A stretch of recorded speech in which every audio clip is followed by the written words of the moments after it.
Life and death depend on this discourse. That's what makes the Gita special. That's what is happening on the battlefield.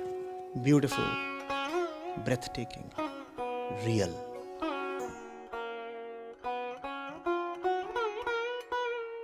A very good afternoon, sir.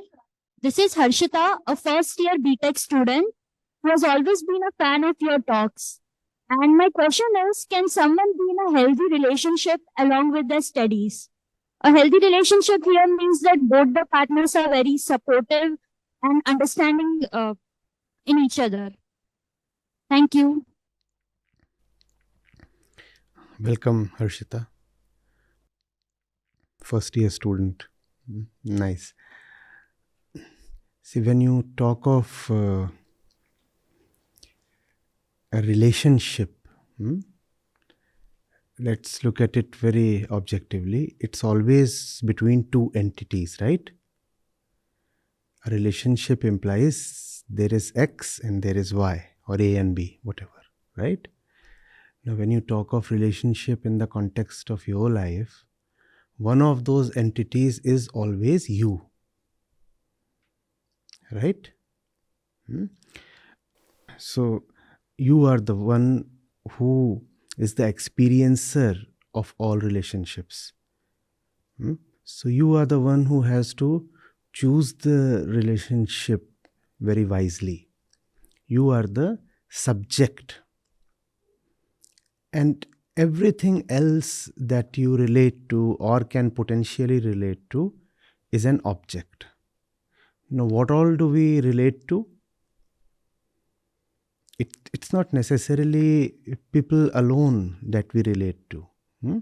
So in your day-to-day life, for example, what is it that you relate to? Do you have a mic with you? Like we can relate to the thing is that my actual question is the person is maybe the person is understanding and supportive, but there may be distractions, time waste, and all. Yes, we are coming to that. But before we come to that, we need to set the theoretical framework for that. Just as before you can approach a JEE problem to solve, you must be clear with the theoretical fundamentals, right? Yeah.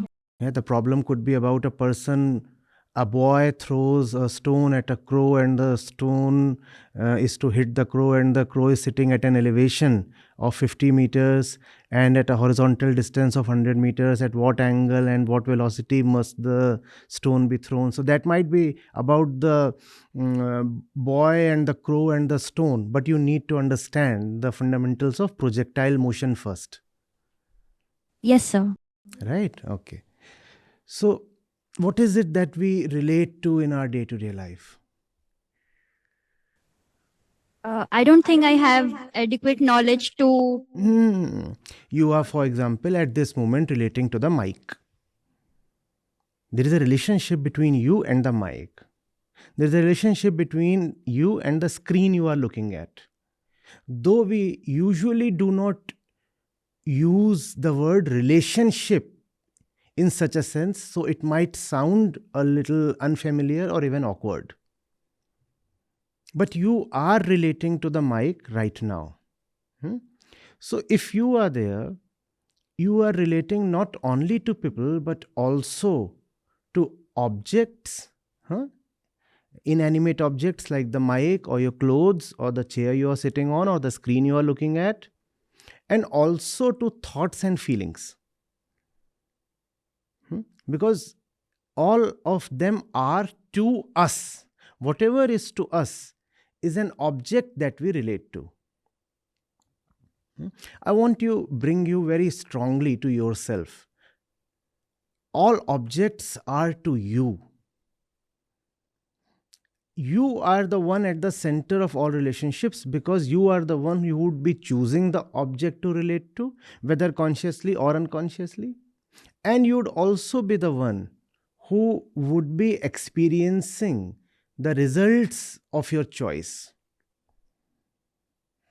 Correct? For example, if you instead of the mic, if you pick up a red hot piece of charcoal to hold in your palm, the result would be for you to bear, right? Yeah. So the choice has to be conscious, there has to be discretion. Now, Yeah. if I am at the center of everything that I relate to, then every choice is for my sake, is it not? Yeah. So I have to see very clearly what is it that I am getting from a relationship. What is the impact that the relationship has on me? So that's the reason why the wise ones have advised us to be very, very careful about what we admit in our mind and in our life, because whatever you admit will have an impact on you. And in fact, it is for the sake of a particular impact that one establishes any relationship. For example, you are not holding that mic for nothing. You want a particular benefit to be had by holding that mic, no? Yeah. Now, suppose this mic is dysfunctional. Would you still keep holding it? No, not. Right? So please understand, the mic is for your sake. You have to see whether the mic is serving any constructive purpose in your life at all. Yes, sir, it is. Else you drop it. Yeah. Else you drop it, right? If the mic is dysfunctional and can't even be repaired, you say, like, right, get me another one. Now, studies. Studies too are something that you relate to. Your curricula, your books, the knowledge that you are exposed to, these are objects. Similarly, people are objects.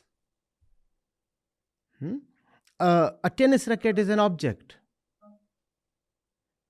right? Equipment in the laboratory is an object. A new piece of thought you come across while reading a book is an object. Because all of them are to you. You will be the experiencer of all those things. So when you say that the choice is between studies and relationship, no. The choice is between relationship 1 and relationship 2. Relationship 1 is with, let's say, knowledge or the syllabus or books, and relationship 2 is with a person, a particular person. Both are relationships. And you will be the one, I repeat for the nth time, who will be experiencing the result of that relationship. So, how do I assess if I have to choose, if it's an either or situation, whether to go for R1 or R2? R1 is relationship with your books or syllabus or something, and R2 is your relationship with a person. If R1 and R2 are to be weighed against each other, I will have to look at the influence they are having on my life. That's the only way you can come to a decision. What do those books and that knowledge, what is it that brings to your life versus what is it that person brings to your life? When you are with that person, how do you change? What do you become? Does your consciousness elevate? Do you start thinking better? Do you start seeing better? Do you start understanding better? If that person is having that kind of an effect on your life, then obviously you should welcome the person. Conversely, if in company of that person, you find that your ability to see clearly, to realize, to understand, to be at peace diminishes, then obviously that person is not good for you. It is also possible that both the person and the book have a favorable impact on you. Then you don't have to go for an either or binary. Then you could have both in your life. And there are several toxic books as well. If the book is of a nature that it contaminates your mind, it induces prejudice or bigotry, then you should stay away even from books. The thing is to see that you are important. We forget ourselves when we are in the thrall of an enchanting object, especially when we are young. Something very alluring, very tempting, incandescent comes and just bewitches us. And in that spell, in that charm, we stop looking at ourselves. Like a small kid who, with his eyes wide open, is looking in a very charmed way at a colorful new balloon in the market. Have you seen kids do that? Wide eyed little kids? They've just seen a new toy or new balloon or something fantastic. And you have seen how their faces are. They are all totally mesmerized. They have forgotten who they are. The balloon is now everything to them. That's all right when that happens with kids, but that should not happen with us. Whenever, whatever comes to our life, we have to keep asking, what is this thing doing to me? It does not matter whether the thing looks beautiful. It also doesn't matter if the thing looks terrible. It's not about the sensory appearance or the first taste. It is about my life, and first of all, I am responsible towards myself. What is it that this thing will bring to me? Obviously, the meal is delicious and also looks so wonderful. The chef has meticulously dressed it. But what is it that the meal will do to me? Pertinent question. So, yeah, the new entrant in my life, he might be a wonderful speaker, or he, she, whatever. Doesn't matter. An object is an object. Or look dashing, whatever. That's about him. That's about the way he is. The question is not about the way that person is. The question is, what will that person do to this person that I am? Are you getting it? Yes, sir. You think of a luxury car. How does it look? It looks very posh and charming. Would you want to be run over by a luxury car? If it's in my budget, then of course. Run over. You keep budgets for getting run over?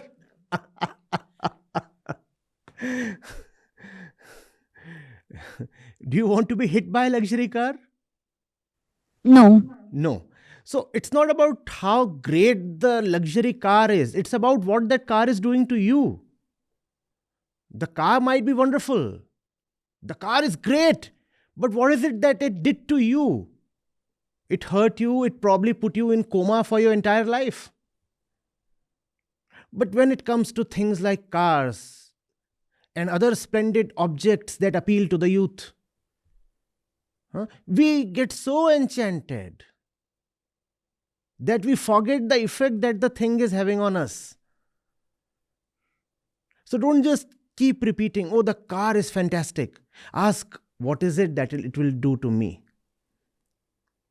It does not matter whether you are crushed by a road roller or you get squashed under the wheels of a luxury car. You are gone. The impact on you is the same.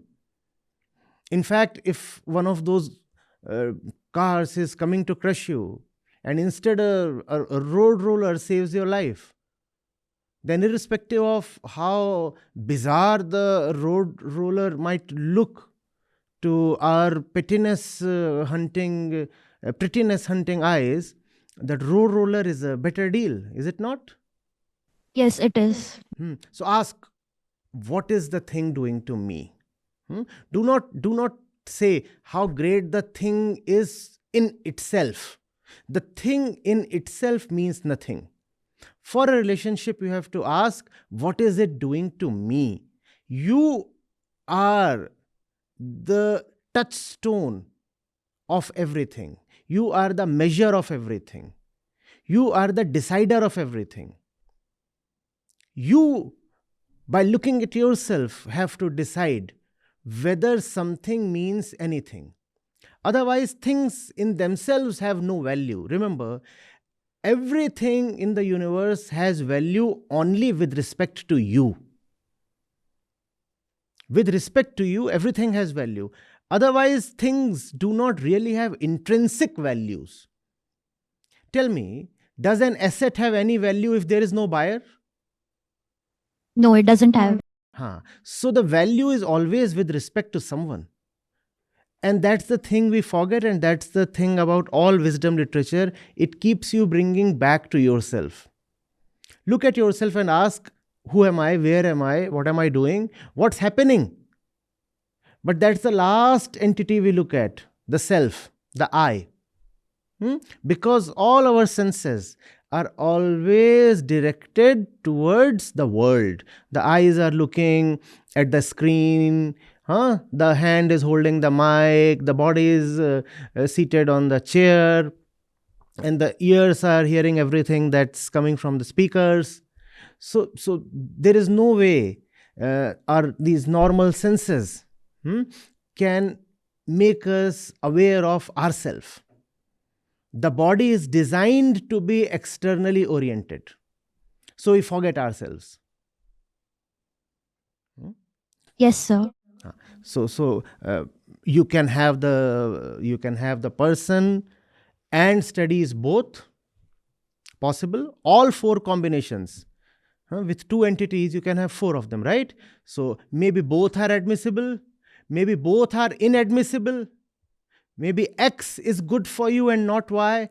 Maybe Y is good for you and not X. You have to decide, and to make that decision, be very careful of who you are. Be very aware of yourself.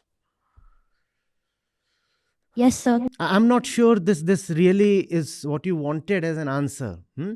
But this gives you a theoretical grounding, which probably you will, with time, appreciate. Yes, sir. I'm grateful that you answered my question. I understand you are very young. First semester, you are 17 or 18. This might not exactly be the time and the age to be receiving this stuff. But in another sense, this is exactly the time when you should be receiving this stuff. Otherwise, later, it might be just too late in life. Irreversible decisions are made, and then even if we gain some knowledge or consciousness, we find that it's too late to be helped. Yes, sir. Got it. Yes. Thank you very much, sir. Welcome.